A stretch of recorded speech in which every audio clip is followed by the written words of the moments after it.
سمجھتے ہو تو ظاہر ہے کہ تم پھر انصاف نہیں کر سکو گے. تو انصاف پر قائم رہنے کے واسطے یہ زیادہ قریب ایک صورت ہے. جیسا پہلی بات تو یہ آیت وہ ہے کہ جس کو اسلام کے دشمنوں نے، نئی روشنی والوں نے، آج کل اورنٹلسٹ نے خوب ادھم مچائی 2-3 سنچریز سے، اور پھر وہ ہماری حالت یہ ہے کہ جب کوئی بات یورپ کہے تو ہماری گردن فوراً جھک جاتی ہے کہ بھائی عقل والے ہیں تو عقل ہی کی بات کہہ رہے ہوں گے، اور تو ہمارے اندر کوئی نہ کوئی گڑبڑ ضرور ہے معلوم ہوتا ہے، جبھی تو یہ ان کی سمجھ میں نہیں آ رہی. تو اب وہ جو ہے یورپ نے ہنگامہ اٹھایا، ہماری گردنیں جھک گئیں اس مسئلے پر. حالانکہ اگر ذرا ہم گردن اٹھا کے دیکھیں تو جو شور مچانے والے ہیں وہ غلاظتوں میں اور گندگیوں میں لتھڑے پڑے ہوئے ہیں. اخلاقی لحاظ سے ان کو تو منہ نہیں اٹھانا چاہیے تھا اسلام پر کوئی اعتراض کرنا. اعتراض کیا ہے؟ دیکھو جی دیکھو، یہ اسلام ایسا مذہب ہے جو مردوں کو عیاشی سکھاتا. بھئی کیسی عیاشی؟ 2 سے شادیاں کر لو، 3 سے کر لو، 4 سے کر لو. اور دیکھو بھائی ان کے تو پیغمبر بھی وہ تھے کہ جن کے 9 اور 10 اور 11 بیویاں تھیں. تو یہ ایک میں ایک تکا لگایا اور اسلام کو، پیغمبر اسلام کو اور تعلیمات اسلام کو بدنام کیا.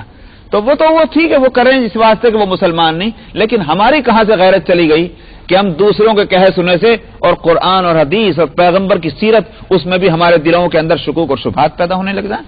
یہ ہماری غیرت کے خلاف کی بات نہیں ہوگی کیا؟ پہلے تو اس بات کو سمجھ لیجئے کہ قرآن پاک کی یہ آیتیں اور پورا قرآن جب اتر رہا تھا اس وقت یورپ کی آج کی بنائی ہوئی فضا کے برخلاف اس وقت دنیا کی ہر قوم میں، اور اسی وقت نہیں بلکہ سنچریز سے سمجھ میں آیا؟ 1000 سال نہیں، 2000 سال نہیں، 3000 سال بلکہ اور پہلے سے ایک سے زیادہ شادیاں کرنے کا رواج دنیا کی ہر قوم میں تھا. سمجھ آئی بات؟ دنیا کی ہر قوم میں تھا. تورات بھی اٹھا کر دیکھ لیجئے تو آپ کو پیغمبروں کی امتیں اور اسی طرح سے عمرا، رؤسا، زمیندار، بادشاہ، غرض ہے کہ ہر طرح کے لوگ، سب کے یہاں ایک سے زیادہ بیویوں کا ہونا تورات کی مختلف کتابوں کے اندر آپ پڑھ لیجئے. تورات تو قوموں کے احوال ہیں، اس کے سوا اور کیا رکھا وہاں پڑھ لیجئے، آپ سب کو مل جائے گا. ہندوستان میں آپ چلیے تو آپ وید پڑھ لیجئے، اور ان ویدوں میں جو ہے جن ان کے مہاتماؤں کے تذکرے ہیں، کرشن جی اور فلانے جی، ان سب کو دیکھ لیجئے، ان کے یہاں ایک سے زیادہ ملیں گی. دنیا کی تمام قوموں کے اندر یہ تھا، کوئی اس کی لمٹ نہیں تھی. یہ کیا کہیں گے تورات کو بغل میں دبانے والے؟ پہلے اپنی اس تورات میں سے کھرچ دیں کہ داؤد علیہ السلام کی کتنی بیویاں تھیں، سلیمان علیہ السلام کی کتنی بیویاں تھیں، ابراہیم علیہ السلام کی کتنی بیویاں تھیں، اس کو نکالیں. یوسف علیہ السلام کی کتنی تھی، اس کے بعد آئیں. تو اس واسطے ایک تو یہ بات ذہن میں رہنی چاہیے کہ کثرت ازدواج یہ قرآن کی طرف سے پہل کی ہوئی چیز نہیں ہے، یہ تو مدتوں سے چلا آ رہا تھا. قرآن پاک نے آ کر اس سلسلے میں کچھ قوانین بتلائیں کہ اگر تم کو کرنا ہے تو دیکھو، ایسا نہیں کہ منہ اٹھائے اور تم نے شادیاں کر لی. انصاف کرنا تمہاری ذمہ داری ہے. اگر تم سے انصاف نہیں ہو سکتا تو پھر سن لو کہ اللہ کا قانون یہ ہے کہ ناجائز ہے پھر ایک سے زیادہ شادی کرنا. اس قرآن تو یہ کہہ رہا ہے، اس کے سوا تو اور کوئی بات نہیں. عمل تو پہلے سے چلا آ رہا تھا. اس عمل کی ابتدا قرآن سے نہیں ہوئی. نمبر 1 یہ میں اس لیے نہیں کہہ رہا ہوں کہ صاحب میں یہ کہنا چاہتا ہوں کہ نہیں ایک سے زیادہ شادی کرنا کوئی بری بات ہے، مجھے بھی اس حکم کے اور مسئلے کے بتلانے میں کوئی شرم آ رہی ہو، یہ بات نہیں. میرا کہنا یہ حالات یہ تھے، تو اس واسطے قرآن پر الزام نہیں آتا. نمبر 1. نمبر 2 یہ کہ ایک سے زیادہ شادی کرنا 2 صورتیں ہیں. ایک صورت تو یہ ہے کہ ازراہ عیاشی کرنا ہے، تو قرآن کے الفاظ نے اس بات کو بتلا دیا کہ یہ غلط، ناپسندیدہ ہے، خلاف قاعدہ ہے، جبکہ پچھلی کتابوں کے اندر اس طرح کا کوئی قانون موجود نہیں ہے. تو ازراہ عیاشی تو بری بات ہے، لیکن ضرورتاً اس کو تو تسلیم کیا جانا چاہیے کہ وہ صحیح ہے. جب ضرورت ہے تو ضرورت ہونی چاہیے. میں اس کو بتاؤں گا ضرورت کیا ہے. لیکن اس کو اصولاً تسلیم کر لیا جائے کہ اگر معاشرہ اور سوسائٹی اور حالات انڈیویجولی اور کمیونٹی کے ایسے ہوں کہ ایک سے زیادہ شادی کرنا ہی اچھا ہو تو پھر اس کو برا کیسے کہا جائے گا؟ مثلا تھوڑی دیر کے لیجیے، میں پہلے اجتماعی صورتحال کو بتا دوں. دیکھیے صاحب، جہاد ہو اور اس جہاد میں، ان جنگوں میں، ان لڑائیوں میں مرد ہی تو شریک ہوئے اور وہ ہزاروں سے شہید ہو گئے شریک ہو کر. سوال یہ ہے کہ جب جنگ، اور پھر جنگ ایک مہینہ بھی چل سکتی ہے اور ایک سال بھی چل سکتی ہے اور سالہ سال بھی چل سکتی ہے. آپ نے دیکھا کہ ماضی قریب میں جنگ عظیم کتنے سال تک چلی ہے، پہلی جنگ عظیم اور دوسری جنگ عظیم کتنے سال تک چلی ہے، اور کتنی قومیں اس میں انوالو ہوئی ہیں اور کتنے لوگ جو ہیں اس میں مارے گئے ہیں، سب کو معلوم ہے. تو سوال یہ ہے کہ جنگوں میں جب مرد مارے جائیں تو اب عورتیں تو رہ گئی ہیں، ان کا کیا بنے گا؟ آپ کہیں گے ایسا کیسے ہو سکتا ہے کہ بس عورتیں رہ جائیں گی؟ ارے صاحب، اب تو جنگ نہیں ہے اس وقت. میں نے ابھی 2.5 سال پہلے کین کاؤنٹی کے جتنے سبرب ہیں ان کے لسٹیں منگائی تھی سبرب کی، کہ بھئی کون کون سی قومیں کس سبرب میں رہ رہی ہیں، کتنی رہ رہی ہیں. قوموں کا مطلب یہ کہ آپ کو تو معلوم ہے کہ بھئی وائٹ اتنے ہیں، بلیک اتنے ہیں اور ایشین اتنے ہیں، فلاں فلاں، یہ اس طرح. تو وہ ان لسٹوں کو میں نے جو جھانک کے دیکھا تو تعجب اس پر ہوا، کوئی سبرب ایسا نہیں نکلا کہ جس میں مردوں کی اور عورتوں کی آبادی مساوی ہو. عورتوں ہی کی تعداد زیادہ نکل رہی، چاہے 4 نکلی ہو، لیکن عورتوں کی تعداد ہر سبرب کے اندر جو گورنمنٹ کے جو اعداد و شمار ہیں اس میں عورتیں زیادہ ہیں، مرد کم ہیں. تو یہ تو بغیر جنگ کے ہو رہا ہے. اگر جنگ ہو اور میدان میں مرد جا کر لڑ رہے ہوں تو اجتماعی جو صورت ہے اس کو میں بتا رہا ہوں. تو کیا ہوگا ان کا، عورتوں کا؟ نمبر 1، آئیے اب انڈیویجول سچویشن میں ایک شخص نے شادی کی، وہ عورت، پہلے ایک بات ذہن میں رکھیے، قرآن قانون کی کتاب ہے اور قرآن قیامت تک کے لیے قانون لے کر آیا ہے، اور قانون جو ہے مکمل وہ ہوتا ہے کہ جو تمام ممکنہ صورتوں کو کور کر رہا ہو. سمجھ میں آیا؟ چاہے وہ اس نے کور کیا ہو واقعہ آ جانے کے بعد اور یا اس نے پہلے سے کور کر کے رکھا ہو، لیکن قانون مکمل وہی ہوگا کہ جو تمام ممکنہ صورتوں کو اس نے لے لیا ہے اپنے اندر. یہ ہے قانون کی بات.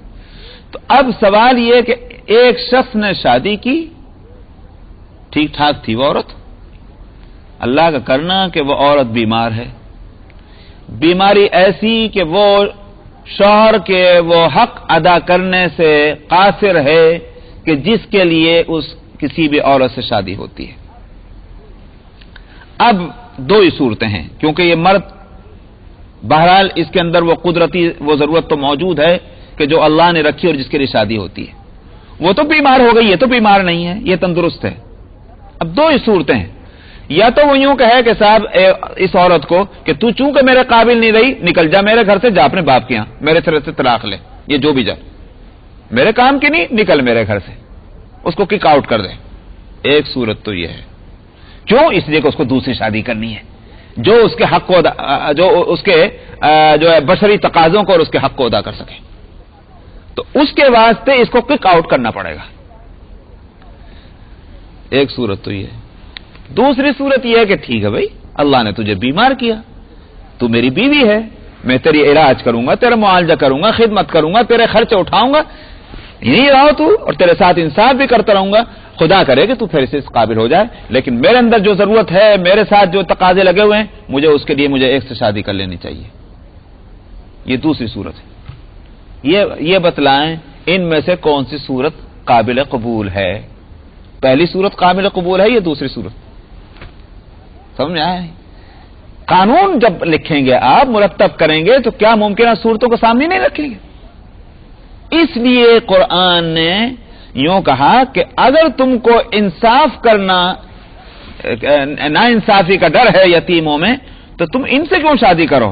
تمہیں جو عورتیں پسند ہے ان سے کر لو بھائی، تم 2 سے کر لو، تمہیں ضرورت ہے 3 سے کر لو، تمہیں ضرورت ہے 4 سے کر لو، لیکن تم ان کے ساتھ ناانصافی مت کرو.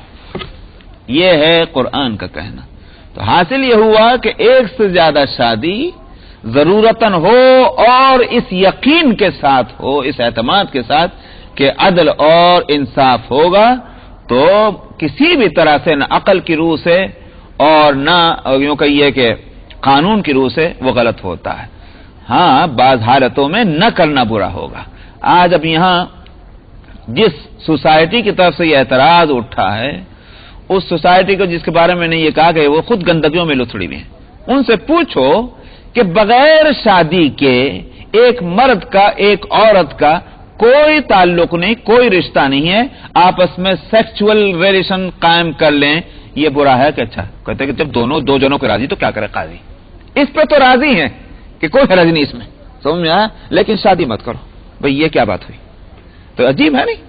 اصل میں کیونکہ اس تعلق کو برا نہیں سمجھا گیا، اس واسطے یہ ساری قباحتیں ہیں. اس تعلق کو سیکچول ریلیشن جو ہے اگر اس کو سمجھ لیا جاتا تو پھر الحمدللہ کہ بھئی ہمارے ہاتھ میں تو قرآن ہے اور حدیث ہے اور فقہ ہے اور ہم مذہب والے ہیں، دین والے ہیں، اس واسطے ہم کو معلوم ہے کہ بھئی یوں کہیے کہ ایک مرد اور ایک عورت کے تعلقات کی کیا حدود اور قیود ہیں، اور زنا کی کیا تعریف ہے، اور زنا کے اندر کیا برائیاں ہیں. سمجھ میں آیا؟ ہم تو اس کو جانتے ہیں، دوسری قومیں اگر اس کو نہ جانتی ہوں اور اس واسطے وہ غچے کھا رہی ہوں تو ہم کیوں غچے کھائیں؟ تو زنا کی تعریف ان کے یہاں تو یہ ہے زور زبردستی نہ ہو. بس معلوم ہوا کہ زور زبردستی پوری چیز ہے، ورنہ تو اپنی ذات سے زنا کوئی پوری چیز نہیں. ہمارے یہاں تو زنا خود اپنی ذات سے پوری چیز ہے، چاہے زور زبردستی نہ بھی ہو. اسی واسطے یہ ہے کہ اگر زبردستی ہوا ہے تب تو جس نے زبردستی کی وہ سزا کا مستحق ہے، اور اگر زبردستی نہیں دونوں کی رضا سے ہوا ہے تو اس یورپ کے اور مغرب کے قانون میں تو کوئی جرم نہیں، اسلام کے قانون میں دونوں مجرم ہیں. اگر دونوں کی رضا سے ہوا ہے تو دونوں مجرم ہیں، اور اس وقت کے قانون میں ان ملکوں کے قانون میں کوئی جرم ہی نہیں صرف، اس لیے کہ دونوں راضی ہیں. کتنا بڑا فرق ہے اسلام میں اور اللہ کے دین میں اور ان ملکوں کے قوانین میں. اس لیے دراصل زنا کی برائی کو پہلے اپنے ذہنوں میں اسی طرح بٹھایا جائے جو اسلام نے جو ہم کو بتلایا. آگے فرماتے ہیں کہ فَإِنْ خِفْتُمْ أَلَّا تَعْدِلُوا فَوَاحِدَةً، پھر اگر تمہیں ڈر ہے کہ تم عدل نہ کر سکو گے تو پھر ایک ہی سے شادی ہونی چاہیے. آگے او ما ملکت ایمانکم، یا جن کے تم مالک ہو. یہ بھی ایک وہ مسئلہ ہے کہ جس پر بڑی کیچڑ اچھالی گئی کہ باندیوں سے کو استعمال کرنا. صاحب یہ تو بڑی عجیب بات ہے. مجھ سے خود کئی مسلمانوں نے اور مسلمان عورتوں نے اور مردوں نے یہ سوال کیا، صاحب یہ بات کو ذرا سمجھ میں نہیں آ رہی ہے کہ ایک باندی سے کیا بغیر شادی کے کس طرح سے وہ تعلق قائم کرنا، کیا یہ کیسے صحیح ہو سکتا ہے؟ تو میں یہ کہا کہ بھئی تم اس کو سمجھنا چاہتے ہو کس طرح سے؟ تمہاری عقل نہیں اس کو سمجھ پا رہی ہے، یا تمہارے علم میں یہ بات نہیں ہے کہ ایسا کوئی مسئلہ ہے؟ اگر علم میں نہیں ہے تو ہم قرآن سے بتلا دیں، حدیث سے بتلا دیں. لیکن اگر تم کو نہیں، یہ تو معلوم تو ہے مگر سمجھ میں نہیں آ رہا، عقل نہیں تسلیم کر رہی، تو پھر یہ تو بڑی عجیب مشکل بات ہے کہ ایک مومن جو ہے اپنے آپ کو مومن بھی کہے اور اس کے سامنے قرآن میں لکھا ہوا مسئلہ بھی ہو اور پھر بھی وہ جو ہے اس کی عقل پریشان کر رہی ہو. لیکن پھر بھی بہرحال عقل سے بھی سمجھنا چاہتے ہو تو ہم اس کو سمجھا دیں کہ پہلی بات تو یہ ہے کہ نکاح کس کو کہا جاتا ہے؟ شادی، میرج، کچھ بھی کہیے، یہ کیا چیز ہے؟ بھئی وہ ایک یوں کہیے کہ ایک لین دین ہے، ایک ڈیل ہے. کیا کہ ایک عورت اور ایک مرد کے بیچ میں ڈیل یہ ہوتی ہے کہ مرد اس عورت کے بدن کے ایک حصے سے فائدہ اٹھا سکے گا اس ایگریمنٹ کے بعد، اس ڈیل کے بعد. یہ ہے وہ میرج صاحب. اور اسلام نے چونکہ اس کو ڈیل مانا ہے، عقد مانا ہے، ایک معاملہ مانا ہے، اس واسطے اگر عورت کی طرف سے یہ آفر ہے تو یک طرفہ نہیں ہونا چاہیے، ون وے نہیں ہونی چاہیے. پھر دوسری طرف سے بھی کچھ اس کے بدلے میں کوئی چیز ہونی چاہیے، تو مہر رکھا گیا ہے. یہ ہے وہ صورت، لین دین، ڈیل. ایک طرف سے مہر ہے اور دوسری طرف سے یہ آفر ہے. اسی لیے نکاح کی تعریف ہے ایجاب قبول. ایجاب ہے عورت کی طرف سے، یا تو براہ راست ہو، ڈائریکٹ ہو، یا تھرو اینی پرسن، قاضی صاحب کہہ رہے ہوں یا وکیل صاحب کہہ رہے ہوں، جو بھی ہو، انڈائریکٹ ہو. ایجاب ہے عورت کی طرف سے، قبول ہے مرد کی طرف سے. وہ کہتا ہے میں نے قبول کیا، یہ ڈیل ہے، تو لین دین ہوا. لیکن یہاں میں نے کیا کہا کہ نکاح، شادی، میرج، اس کی حقیقت یہ ہے کہ ڈیل کس بات کی ہے کہ یہ مرد اس عورت کے بدن کے ایک حصے سے فائدہ اٹھا سکے. ایک حصے سے، پورے بدن کا مالک نہیں ہوا وہ. اس کو مالک نہیں کہیں گے، اس کو باندی نہیں کہیں گے، اس کو مملوکہ نہیں کہیں گے. سمجھ میں آیا؟ یہ ہے میرج. اور آپ کہتے ہیں بالکل صحیح، اس مرد کو فائدہ اٹھانے کا حق حاصل ہو گیا ہے اس عورت سے، کیونکہ یہ ڈیل ہو گئی. آپ صحیح کہتے ہیں. لیکن اگر یہ کہا جائے کہ بھئی ایک ڈیل اور ہے، اور وہ ڈیل یہ ہے کہ ایک شخص نے، جو بھی اس کی صورت ہو، میں اس وقت اس کی تفصیل میں نہیں جا رہا، ایک شخص نے ایک عورت کو مارکیٹ میں جا کے خریدا تھا. یہاں سوال اس کا نہیں کہ خریدنا صحیح تھا کہ غلط تھا، یہاں اس وقت میں اس بحث میں نہیں جا رہا ہوں. خریدا، ڈیل ہو گئی، جس نے جو بیچ رہا تھا اس عورت کو، اس کو پیسے اس نے دے دیے، قیمت چکا دی اور اس کو لے کے آ گیا. اس صورت میں یہ مرد اس عورت کے پورے بدن کا مالک ہوا ہے. آئے گی بات نہیں؟ پورے بدن کا مالک ہوا کہ نہیں ہوا؟ اس لیے کہ پورے بدن کی اس نے قیمت چکا دی. تو اگر وہاں جس کو ہم نے میرج کہا ہے، اگر بدن کے ایک حصے پر ڈیل ہے اور ہم کہتے ہیں وہ صحیح، تو اگر یہاں پورے بدن کا مالک بننا ہے، بشرطے کہ مالک ہونا صحیح ہو، یہ میں اس کی تفصیل بتاؤں گا، بشرطے کہ مالک ہونا صحیح ہو، تو پھر بتائیے کہ پھر اس کو اگر اس کے ہاتھ سے فائدہ اٹھانا درست ہے، اس کے پیر سے فائدہ اٹھانا درست ہے، اس کی ناک سے فائدہ اٹھانا درست ہے، اس کی آنکھ سے فائدہ اٹھانا ضرورت ہے، تو پھر اس کے بدن کے اسی حصے سے فائدہ اٹھانے سے کیوں روکا جا سکتا ہے؟ اس کو کس قانون سے روکیں گے؟ کس عقل کے دلیل سے روکیں گے؟ پورے بدن کا مالک ہے. مگر یہی مت رکیے، یہ ہے کمال اسلام کا. اسلام کا کمال یہ ہے کہ جب اس نے یوں کہا کہ تم ایسا کر سکتے ہو، لیکن جب کرو گے تو پھر اس کا اسٹیٹس چینج ہو جائے گا. سمجھ میں آیا؟ اگر اس سے اولاد پیدا ہوگی تو یہ پھر اور باندیوں کی طرح نہیں رہے گی، اس کا نام ام ولد ہوگا، اس کے کچھ حقوق قائم ہو جائیں گے، فلاں فلاں فلاں فلاں. فقہ کی کتابوں کے اندر اس کو پڑھ لیجئے. تو او ما ملکت ایمانکم. اب میں نے کہا کہ بھائی جہاں تک باندیوں کا تعلق ہے، اس سلسلے میں ایک تو حصہ یہ ہے جس کو میں کئی مرتبہ اس سے پہلے بتا چکا ہوں کہ یہ اعتراض بھی ہم جیسے لوگوں کے سامنے آ کر کے جو اسلام کو، قرآن کو اور حدیث کو ہم خود ہی نہیں پڑھتے، ہم خود ہی ناواقف ہیں، تو ہماری اس ناواقفیت سے فائدہ اٹھا کر ہمارے دماغ کے اندر جو چاہے اعتراض ٹھوس کے چلے جاتے ہیں. تو ایک اعتراض اسلام پر یہ بھی ہے کہ صاحب انہوں نے غلامی جو ہے اس کو یوں کہیے کہ اس کا بلیم اسلام پر آیا، غلامی کا.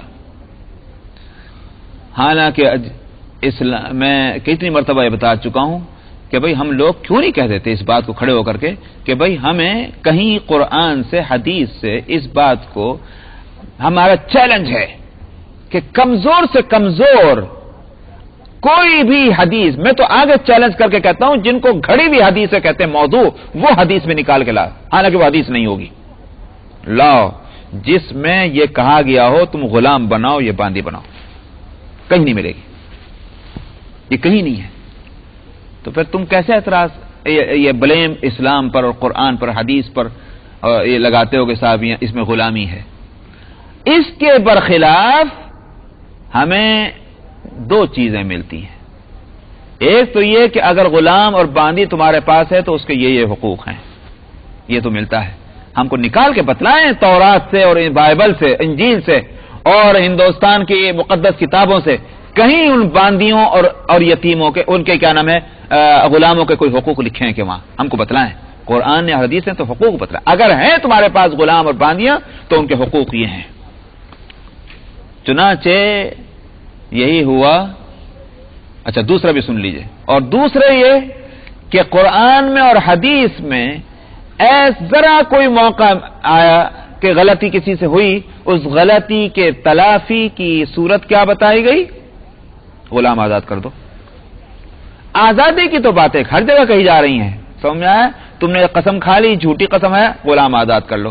تم نے روزہ جو ہے وہ جانتے بوجھتے تم نے توڑا ہے، غلام آزاد کر دو۔ یہ صورتیں تو ہیں، لیکن یہ تو کہیں نہیں غلام بنا لو، یہ تو کہیں نہیں۔ تو یہ دو باتیں ہیں تو ان کے حقوق یہ ہیں، اور غلام کو آزاد کرنا اچھا۔ یہی وجہ ہے کہ نبی کریم صلی اللہ علیہ وسلم کے صحابہ نے غلاموں کو آزاد کرنے کی وہ مثال قائم کی جو مثال اس سے پہلے کہیں دیکھنے کو نہیں ملتی۔ اتنے آزاد کیے، اور حقوق بھی اس طرح ادا کیے ہیں کہ صاحب نبی کریم صلی اللہ علیہ وسلم کے وصال کو ہوئے کچھ زیادہ عرصہ نہیں گزرا، ابو بکر صدیق عمر بن الخطاب کی خلافت کا زمانہ ہے۔ آپ کو معلوم ہے کہ 2.25 سال 2.5 سال تو ابو بکر صدیق کی خلافت کے ہیں، اور اس کے بعد 10 سال عمر بن الخطاب کی خلافت کے ہیں۔ 2 سال 2.5 سال میں کوئی زمین اور آسمان نہیں بدل جاتے، لیکن عمر بن الخطاب رضی اللہ عنہ کا زمانہ وہ ہے کہ حضرت عمر کے زمانے میں ریاستوں کے، اسٹیٹس کے، مختلف اسٹیٹس کے گورنر وہ ہوئے جو غلام تھے، سمجھ میں آیا؟ اور کیوں ان کو گورنر بنایا گیا؟ اس لیے کہ یہ علم والے ہو گئے تھے۔ کون سے علم والے؟ قرآن کے اور حدیث کے علم والے۔ اور کس نے ان کو یہ موقع دیا تھا؟ ان کے آقاؤں نے موقع دیا تھا کہ جاؤ علم سیکھو، اور جب علم سیکھ لیا تو ان کو آزاد بھی کیا، اور جب آزاد بھی ہوئے اور پھر ان کا یہ ہوا کہ صاحب ان کو گورنر تک بنایا گیا۔ یہ ہے اسلام کا کام۔ تو بجائے اس کے کہ اسلام کی ان خوبیوں کی تعریف کی جاتی کہ تاریخ انسانیت میں اسلام کو کہ نہیں یہ کارنامہ انجام دیا، اعتراض ہی کیے جا رہے ہیں، اور ہماری گردنیں جھک جاتی کھٹ سے۔ تو اس بات کو ذہن میں رکھیے، اس لیے اپنی گردنیں ہمیشہ اونچی رکھیے اسلام کے تعلق سے۔ مثلا نہ معلوم ہو تو ضرور پوچھ لیجئے کسی سے، مگر ان غیر مسلموں کے سامنے شرمندہ ہونا سوال ہی پیدا نہیں ہوتا۔ شرمندہ ان کو ہونا چاہیے جن کے پاس کچھ نہیں ہے، آپ کے پاس تو سب کچھ الحمدللہ۔ اچھا صاحب، دوسری بہرحال یہ کہ ایک تو ہے مسئلہ غلامی کا، دوسری بات یہ ہے کہ یہ نہیں ہے کہ جس کو چاہے پکڑو اور نہ کہا تو میری باندی ہے، اور جس کو چاہے پکڑو اور کہہ دو کہ تو میرا غلام ہے، سمجھ میں آئی؟ یہ نہیں ہے، بلکہ یہ کہ جو آزاد ہے وہ آزادی ہے، اس کو کوئی نہ غلام بنا سکتا ہے نہ اس کو کوئی باندی بنا سکتی ہے۔ آزاد جو ہے چاہے کتنا بھی کمزور ہو، فائنینشلی، فزیکلی، کسی بھی طرح سے کتنا بھی کمزور ہو، کوئی طاقت والا اگر کھڑے ہو کر کے اس کا ہاتھ پکڑ کے اور لے جا کر بیچنا چاہے کر نہیں سکتا ویسا، سمجھ میں؟ دنیا کی قوموں میں چاہے ایسا ہو رہا ہو، لیکن اللہ کے قانون میں ایسا ہو نہیں سکتا۔ آزاد کی خرید و فروخت بالکل نہیں ہو سکتی۔ معلوم ہوا کہ غلام ہونے کے کچھ شرطیں ہیں، کچھ قیدیں ہیں، اور وہ شرطیں اور قیدیں کیا تھیں کہ بھائی ایک ملک کی دوسرے ملک سے جنگ ہوا کرتی تھی، اور اس وقت کیا ہوتا تھا، دشمن کے جو مرد ہاتھ آتے تھے میدان جنگ میں، یا عورتیں ہاتھ آتی تھی میدان جنگ میں سے۔ میدان جنگ کا لفظ یاد رکھیے گا، یہ نہیں کہ بستیوں میں گھس گھس کر کھینچ کے لے آئیں، میدان جنگ میں سے جو ہاتھ آتے تھے ان کو سمجھا جاتا تھا کہ یہ غلام ہیں اور یہ باندیاں ہیں۔ یہ رواج چلا آ رہا تھا۔ اسلام نے آ کر یہاں کیا صورت کی؟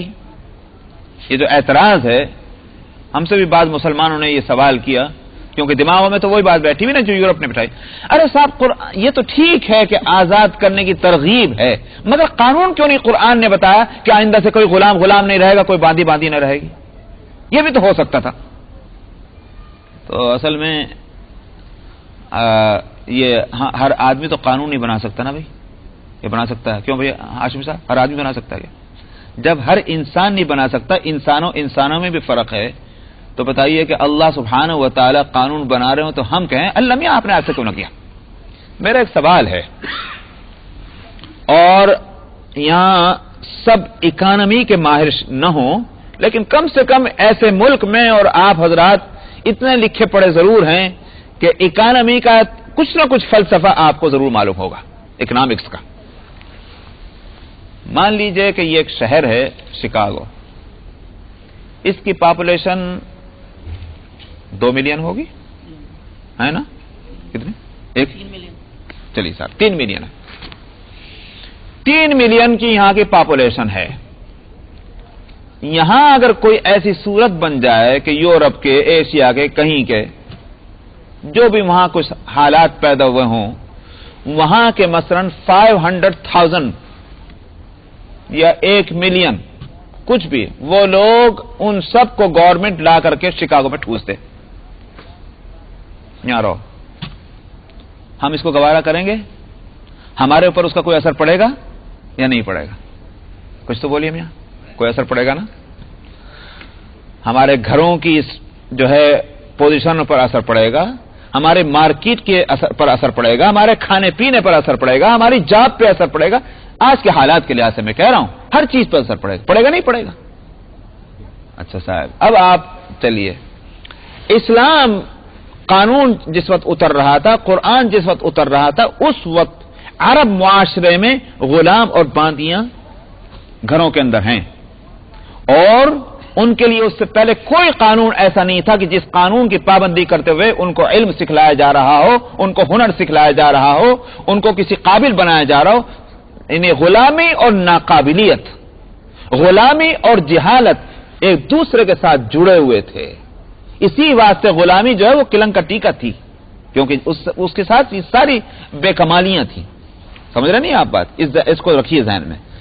اب مثلا مدینہ منورہ میں جس میں 2-3 ہزار کی پاپولیشن ہو، اور اس کے اندر 1000 ان میں سے 1000 غلام ہوں جن کی ذمہ داری آقاؤں پر تھی، ان غلاموں کے لیے ایک دم قرآن کا قانون یہ آ جاتا ہے، آج سے یہ آزاد ہیں، اور آقا بھی کہتے ہیں مع السلامہ، جاؤ بھائی۔ تو وہ 1000 آدمی جن کو نہ لکھنا آتا ہے، نہ پڑھنا آتا ہے، نہ کوئی کام کرنا آتا ہے، نہ ان کے ہاتھ میں دمڑی ہے، نہ ان کے ہاتھ میں پینی ہے، وہ ایک دم قرآن کے قانون کے روح سے کھڑے ہو جائیں، یہ بتائیے کہ اس شہر کا، اس بستی کا، اس سبرب کا، اس قصبے کا کیا حال ہوگا؟ وہ جرائم وہاں بڑھیں گے نہیں بڑھیں گے؟ فواحش وہاں پرورش پائیں گے کہ نہیں پائیں گے؟ کیونکہ جہالت اور یہ جو یوں کہیے کوئی فن اور کوئی صنعت ہاتھ میں نہ ہو تو پیٹ تو ہر ایک کے ساتھ لگا ہوا ہے، پھر وہ کمیونٹی جرائم پیشہ ہوتی ہے، اور جب کوئی ایک کمیونٹی جرائم کو لے کے اٹھے تو پھر اس رنگ میں پورے رنگتے چلے جاتے ہیں، پورے جو ہے کمیونٹیاں تباہ ہوتی ہیں۔ یہ ہے وہ چیز۔ اخلاقی لحاظ سے اور اکنامکلی یہ قانون کا ایک دم آ جانا غلط تھا۔ قرآن نے اس طرح یہ انداز اختیار کیا کہ ترغیب کی صورت رکھی، صحابہ نے اس کو سمجھا، اور آہستہ آہستہ آہستہ آہستہ روز کہیں نہ کہیں یہ غلام آزاد ہوتے رہے، اور جو رہے ان کے لیے یہ ہوا کہ ان کو عالم بناؤ، ان کو عامل بناؤ، ان کو دیندار بناؤ، ان کو متقی بناؤ، ان کو پرہیزگار بناؤ۔ یہ تھی وہ صورت۔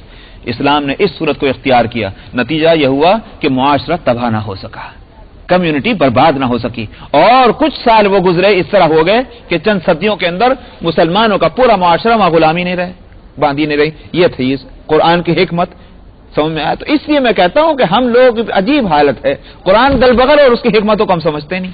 تو بہرحال یہاں ہے او ما ملکت ایمانکم، یا جن کے تم مالک ہو، ذالک ادنا اللہ تعولوا، یہ بات زیادہ قریب ہوگی اس بات کی کہ تم ان کے ساتھ ناانصافی نہ کرو۔ آگے فرماتے ہیں وَآتُوا النِّسَاءَ صَدُقَاتِهِنَّ نِحْلَةً، اور دیکھو شادی کرنے کے بعد بھی یہ نہیں کہ بھائی ہم نے معاملہ تو کر لیا ہے کہ مہر دیں گے، دیتے ہیں نہیں۔ جو آج تک ہم لوگ بھی جو ہندوستان اور بر صغیر کے رہنے والے ہیں ان میں یہ مصیبت ہے موجود کہ جناب جب شادی ہو رہی تو مہر کتنا معلوم ہے آپ کو؟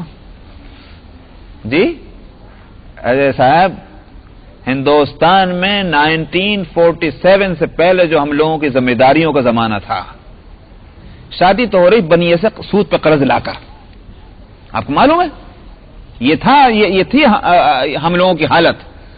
شادی تو ہو رہی ہے بنیے سے، ہندو سے، ساہوکار سے سود پر قرض لا کر، اور مہر کیا بن رہا ہے؟ مہر بن رہا ہے 5 من چاندی، 5 من چاندی۔ من کس کو کہتے ہیں؟ 40 سیر کو۔ کیوں؟ اس واسطے کہ بس نام ہی ہے، دینا تو ہے نہیں، اس میں تو 5 تولہ بھی نہیں جائے گی مہر کے نام پر۔ اور اس کا یہ ہوا ہوتے ہوتے یہاں تک جب برائی چلتی ہے تو پھر اس طرح چلتی ہے، نہ دینے والوں نے دینا چاہا اور نہ لینے والوں نے لینا چاہا۔ اگر دینے والا کوئی غلطی کر سکے کہہ بھی دے بھائی اللہ کا قانون ہے، اللہ کے رسول کا فرمانا ہے، لے بھائی تو اپنا مہر لے لے، رونے بیٹھ جاتی وہ عورت کہ مجھے چھوڑنے جا رہے ہو، میں نے کیا قصور کیا، میرے خطا کو معاف کر دو، کیوں دے رہے ہو میرا مہر؟ وہ بھی دینے کو تیار نہیں۔ یہ برائی کہاں سے آئی؟ اسلام کے قانون سے دور ہو کر اور غیر مسلموں کے دستور سے اور ان کے رواج سے قریب ہو کر، یہ ہے وہ بات۔ یہاں قرآن پاک نے اس لیے کہا وَآتُوا النِّسَاءَ، عورتوں کو ان کا مہر دے دو، اور دو بھی کس طرح؟ نحلہ، خوش دلی کے ساتھ۔ یہ نہیں ہے کہ روتے گھگاتے اور چیختے اور چلاتے اور جوتے مارتے اور تانے کستے ہوئے تم اس کا مہر پکڑاؤ۔ نحلہ، خوش دلی کے ساتھ دو، جس طرح سے کسی کی قیمت دی جا رہی ہو۔ تم دکان پہ جا کر دودھ خریدتے ہو، فلانی چیز خریدتے ہو، تم اس کا پیسہ دیتے ہو، وہاں کو اس کو گالی دے کر دیتے ہو، تو یہ اس کا حق ہے، یہ اس کا قرض ہے، اس کا دین ہے، یہ دینا ہوگا، اور خوش دلی کے ساتھ دو۔ اس لیے کہ کیوں؟ اس واسطے کہ تم یہ بھی اس سے ہمیشہ یہ چاہا کہ وہ تمہاری خواہشات کو بھی خوش دلی کے ساتھ پوری کرے، اور اسلام نے اس کو اس بات کی ہدایت دی کہ عورت کے لیے بہترین بات یہ ہے کہ جب وہ مرد اس کی طرف کو دیکھے تو یہ اس کے دل کو خوش کر دے۔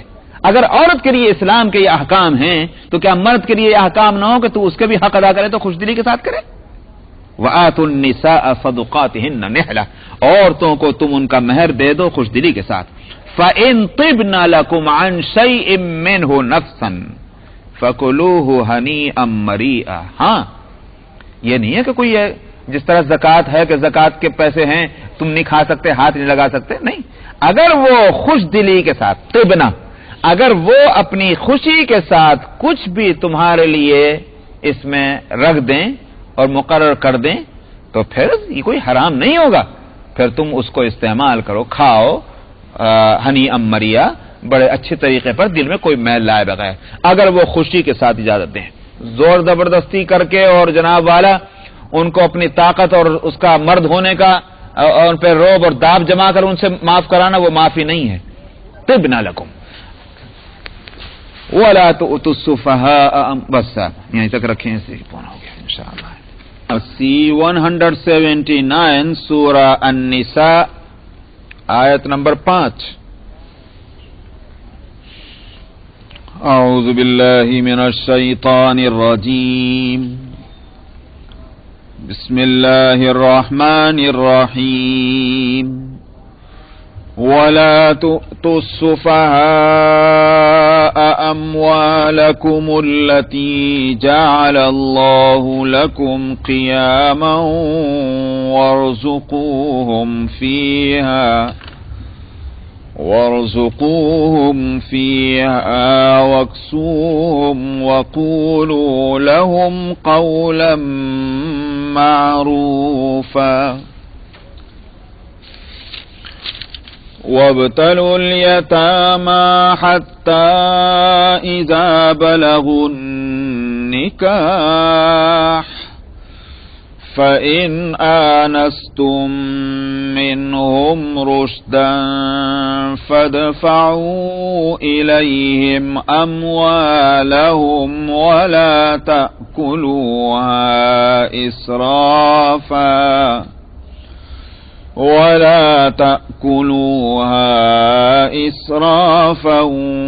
وَبِدَارًا أَنْ يَكْبَرُوا، وَمَنْ كَانَ غَنِيًّا فَلْيَسْتَعْفِفْ، وَمَنْ كَانَ فَقِيرًا فَلْيَأْكُلْ بِالْمَعْرُوفِ، فَإِذَا دَفَعْتُمْ إِلَيْهِمْ أَمْوَالَهُمْ فَأَشْهِدُوا عَلَيْهِمْ وَكَفَى بِاللَّهِ حَسِيبًا۔ لِلرِّجَالِ نَصِيبٌ مِّمَّا تَرَكَ الْوَالِدَانِ وَالْأَقْرَبُونَ، وَلِلنِّسَاءِ نَصِيبٌ مِّمَّا تَرَكَ الْوَالِدَانِ وَالْأَقْرَبُونَ مما قل منه أو كثر نصيبا مفروضا وإذا حضر القسمة أولو القربى واليتامى والمساكين فارزقوهم منه وقولوا لهم قولا معروفا وليخشى الذين لو تركوا من خلفهم ذرية ضعافا خافوا عليهم فليتقوا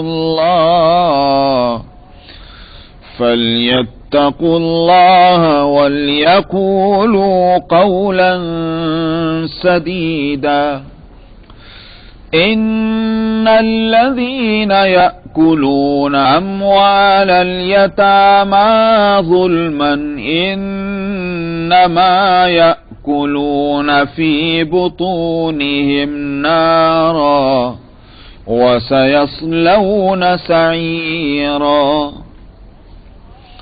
يوصيكم الله في أولادكم للذكر مثل حظ الأنثيين فإن كن نساء فوق 2 فلهن ثلثا ما ترك وإن كانت واحدة فلها النصف ولأبويه لكل واحد منهما السدس مما ترك إن كان له ولد فإن لم يكن له ولد وورثه أبواه فلأمه الثلث فإن كان له إخوة فلأمه السدس من بعد وصية يوصي بها أو دين آباؤكم وأبناؤكم لا تدرون أيهم أقرب لكم نفعا فريضة من الله إن الله كان عليما حكيما صدق الله العظيم.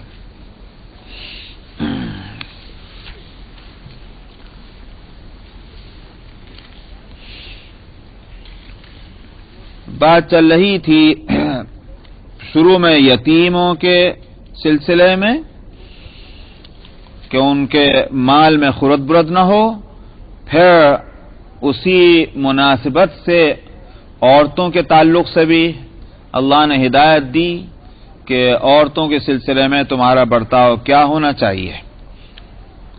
یہاں سے فرماتے ہیں وَلَا تُؤْتُوا السُّفَهَاءَ أَمْوَالَكُمُ الَّتِي، پھر یتیموں کی طرف پھر واپس انہیں کے مالوں کے سلسلے میں پھر مزید ہدایتیں دے رہے ہیں. فرمایا کہ جو کم عقل ہیں، نا سمجھ ہیں، ان کو تم اپنا مال مت دے دو کہ اللہ نے تمہارے لیے ان مالوں کے سلسلے میں جبکہ ذمہ داری رکھی ہے، یعنی نگہبانی کی. قیامن کا لفظ اسی واسطے کہ اس کی سپرویژن اور اس کی نگہبانی مالوں کی جب اللہ نے تمہارے لیے رکھ دی، تم کو اس کی توفیق دے دی ہے، تم نے اس کو قبول کر لیا، تو پھر اس اپنے مال کو تم اس طرح نہ سمجھوں کو، کم سمجھ کو مت دو. کیا مطلب ہوا اس کا؟ بتانا تو یہ ہے کہ ہم نے جب تم کو ہدایت یہ دی کہ یتیموں کے مال میں بہت احتیاط کی ضرورت ہے اور اس میں ناروا استعمال اس کا ایک پیسے کا بھی وہ نہایت ہی نقصان دہ ہے تمہارے لیے، تو یہ بات جو ہے اس کی وجہ سے ڈر کر کے کوئی شخص کہہ دے کہ بھئی کیا ضرورت پڑی کہ میں جناب مال کی ذمہ داری لوں اور جاؤں جہنم میں. لے بھائی اپنا مال پکڑ جا، تو جس طرح چاہے خرچ کریے، حالانکہ وہ بیچارہ ابھی اس قابل نہیں ہے کہ مال کو سنبھال سکے، مال کس طرح سے رکھا جاتا ہے، کس طرح سے اس کو خرچ کیا جاتا ہے، اسے کچھ پتا نہیں، باپ چھوڑ کے مر گیا ہے اور یہ بچہ ہے، سمجھ میں آئی؟ بچہ ہو یا نہ سمجھ ہو کسی بھی لحاظ سے، بعض دفعہ میں اس لیے یہ بات کہہ رہا ہوں کہ بعض دفعہ چھٹپن کے اندر جو ہیں بڑے جینیس ہوتے ہیں، سمجھ میں بڑے بھی اتنا نہیں سوچ سکتے جتنا چھوٹی عمر میں بعض دفعہ سمجھ لیتے ہیں، اور بعض دفعہ جو ہے بالغ ہونے کو آ لیے لیکن ابھی تک عقل ہی نہیں آتی، تو اس لیے قرآن نے عمر کی بات نہیں کی ہے، یہاں سفہاء کا لفظ لائیں کہ جن میں ابھی سمجھ نہیں ہے، نہ سمجھ ہیں، تم اپنا مال ان کو نہ دو، تو یہ اپنا مال کیوں کہا؟ مال تو ان کا مسئلہ ہے، یہی کمال ہے قرآن شریف کا۔ قرآن یہ کہتا ہے کہ تم اپنا مال تم ناسمجھ کو تو نہیں دو گے نا، یہ جانتے ہوئے کہ یہ ناسمجھ ہے تم اپنا مال نہیں پکڑا سکتے، تو پھر کیا بات ہوئی کہ تم اس کا مال ہی تم اپنی جان بچانے کے واسطے کیوں دے رہے ہو؟ تمہارے مال میں اور اس کے مال میں فرق کیا ہے؟ تم بھی اپنے مال کے ذمہ دار ہو، اور جب تم نے ذمہ داری اس کے مال کی لے لی کہ تم نگہبانی کرو گے، تو تمہارے مال میں اور اس کے مال میں اس لحاظ سے کوئی فرق نہیں ہونا چاہیے۔ تم جس طرح سے احتیاط اپنے مال میں برتتے ہو، وہی احتیاط تمہیں اس مال کے اندر برتنی چاہیے۔ جب تک تمہارے اندر جذبہ یہ نہ ہو کہ یتیم کے مال کو تم اسی طرح قیمتی سمجھو جس طرح تم اپنے مال کو قیمتی سمجھتے ہو، جب تک تم اس کے ساتھ اچھا معاملہ نہیں کر سکتے۔ یہ ہے اموالکم کہنے کا حاصل، تو جذبہ پیدا کرنا ہے کہ تم اپنے مال کے جیسا اس کو سمجھو۔ جعل اللہ لکم قیاما وارزقوہم فیہا، تم اس مال میں یا اس حالت میں بے وقوفی کے یا کم سمجھی کے تم ان کو کھلاتے رہو، وکسوہم ان کو پہناتے رہو، وقولوا لہم قولا معروفا۔ دیکھیے یہ ہے عجیب، ہمارا دماغ نہیں جائے گا وہاں تک جب تک کہ کوئی ایسا واقعہ دیکھنے کو نہ مل جائے، لیکن قرآن نے اس اگرچہ لاکھوں میں شاید کہیں ہو لیکن اس کو بھی قانون کا ایک حصہ بنا دیا۔ ہو سکتا ہے کہ یہ صورت ہو کہ صاحب وہ جس کا مال ہے، جیسے میں نے کہا کہ بالغ ہونے کو آ لیے مگر بے وقوفی ہیں ابھی تک، اس بے وقوفی میں بڑ لگا بیٹھے کہ یہ تو میرا مال ہے، تم کہیں کو گڑبڑ کرتے ہو مجھے دو، تم کون ہوتے ہو اس میں فیصلہ کرنے والے، مجھے دو، اور یہاں صاحب انہوں نے کہا بھائی لوگ مجھے برا کہیں گے، لو پکڑا دو اسے۔ آئی بات سمجھ میں نہیں؟ تو اپنی جان چھڑانے بھائی یہ جو کہہ ہی رہا ہے، مانگ رہا ہے اپنے مال کو، مجھے اتنی گالیاں دے رہا ہے، اتنا برا کہہ رہا ہے، تو لوگ کل کو مجھے تانے دیں گے، دے دو اس کا مال۔ اس کے لیے فرمایا وَقُولُوا لَهُمْ قَوْلًا مَعْرُوفًا، ان کو تم اچھی بات کہہ کر کے سمجھاؤ کہ بھائی تمہارا مال ہے، دیں گے تم کو، کہیں گیانی ہے، ہم کو اس کو کہیں ضائع نہیں کر، سمجھاؤ اسے، تسلی دے دو، لیکن اگر بے وقوفی کے اندر وہ مانگ رہا ہے اور تم سمجھتے ہو یہ بے وقوف ہے تو اس طرح مت پکڑا دو، وہ ضائع کر دے گا مال کو، وہ اس کے لیے مفید نہیں ہے دیا جانا۔ تو کہاں تک نظر گئی قانون کی کہ صاحب اگر ایسی صورت پیش آ جائے تب بھی تم بھبک مت جاؤ، سمجھ میں ایموشنل مت ہو جاؤ، بلکہ یہ کہ اس کو سمجھانے کی کوشش کرو، اس کو مطمئن کرو اس بے وقوف کو۔ آگے فرماتے ہیں کہ وَابْتَلُوا الْيَتَامَى حَتَّى إِذَا بَلَغُوا النِّكَاحَ، کب دینا ہے ان کو مال؟ کہا گیا کہ بے وقوفی ہے ان کی تو مت دینا، فرمایا کہ تم ان کو ٹیسٹ ان کا کرو، ان کو آزماؤ، ان میں سوجھ بوجھ پیدا ہو گئی کہ نہیں ہو گئی ہے، مال کو سنبھالنے کی صلاحیت پیدا ہو گئی کہ نہیں ہو گئی، مال کو مال سمجھنے کی اہلیت ہے بھی کہ نہیں، اس کے لیے ان کا ٹیسٹ لو۔ تو ان یتیموں کو آزماؤ، حتی اذا بلغوا النکاح، یہاں تک کہ وہ شادی کے اس عمر تک یا شادی کی اس پوزیشن تک پہنچ جائیں، اب شادی کرنے کے قابل ہیں، بے شک اب تو ان کو دے دو، آنکھ بند کر کے شادی کریں گے تو پھر ظاہر بات ہے کہ پھر تو ان کو اپنے اور اپنی بیوی کے ساری ذمہ داریوں کو دیکھنا ہی پڑے گا، تم دیکھو گے جا کر اس کی بیوی کے سارے ضرورتوں کو، تو پھر اسی کو دیکھنا ہوگا۔ تو شادی کے اس پوزیشن تک پہنچنے سے پہلے یتیم کے تم آزماؤ۔ کیسے آزماؤ؟ یہاں مفسرین نے اسی واسطے یہ لکھا ہے اور فقہاء نے بھی، آزمانے کی صورت یہ ہے کہ وقتاً فوقتاً تم اس کو پیسے دے کر اور سامان منگوانے کی کوشش کرو کہ بھئی فلانی چیز لے کر آؤ بازار سے، یا اسی طرح سے بھئی یہ تمہارے خرچ کے واسطے ہے، 2-4 روپیے اور ڈالر اس کو دے دیے، دیکھنا اس کو کہ یہ جو بازار گیا ہے اس پیسے کو لے کر کے اس نے سامان کی خریداری کس طرح کی ہے، ٹھیک کی ہے، سامان صحیح لایا ہے یا اس میں گڑبڑ ہو گئی ہے، سمجھ میں آیا؟ اس طرح دیکھا جائے، جو پیسے $1-2 اس کو دیے گئے اس نے اس کو ضائع کر دیا ہے یا صحیح جگہ استعمال کیا. اس طرح سے اس کو وقتاً فوقتاً ٹیسٹ اس کا لیا جانا چاہیے.